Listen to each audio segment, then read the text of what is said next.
Have you taken the time to sit down and count the cost? For success demands a cost.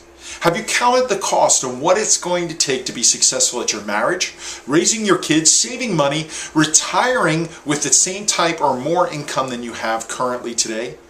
What are the costs to be successful in your career, your job? How about your health? Have you counted the cost? I know that sounds really simple, but I don't think most of us do. And that's why we see a lot of people quitting through the process of being successful before they get there, because they didn't count the cost. Counting the cost has to start on the front end. But we want to just jump right into it and say, yes, I want to be a better person. Yes, I want to be a better father, a better husband or wife. I want to be the best at my career or job profession. And we just say yes, but we've never counted the cost. And if we haven't counted the cost, then we can't agree to the payment. And you must agree to the payment of success on the front end. I remember when we bought our first home. My wife and I were 25 and she was 23. And we really wanted to buy a home. The problem is we had just gotten out the military and had our first major failure in business and had lost everything. And we were in quite a bit of debt. We had just come out of debt. And we were cleaning up our credit.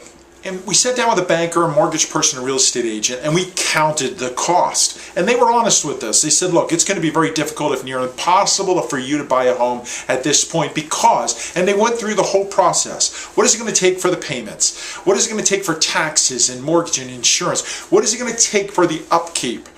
What are you making currently now? What are your expenses here?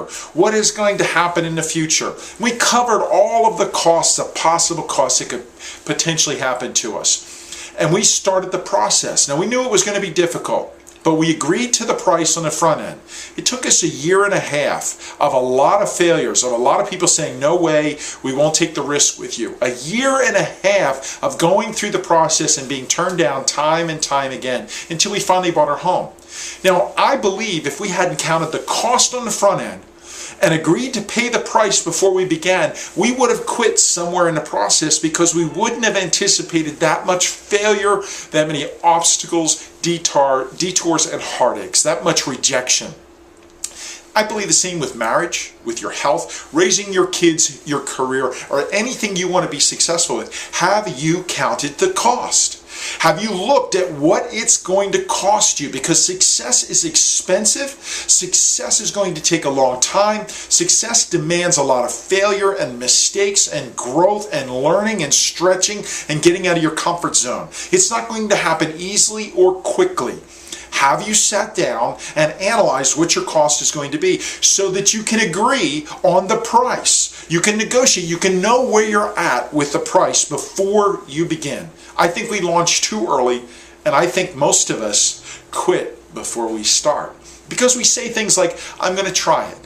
I'm going to try marriage. I'm going to try this job. I'm going to try this business. And I believe trying is just an easy way of quitting before you begin. And consciously, you might not know you're quitting, but subconsciously, we all know we're quitting when we use the word trying. No, sit down today, count your cost, and agree to pay the price for success. My name is Ed Carcarey, and I'd love to connect with you at edcarcarey.com. Find your passion, you'll find your life.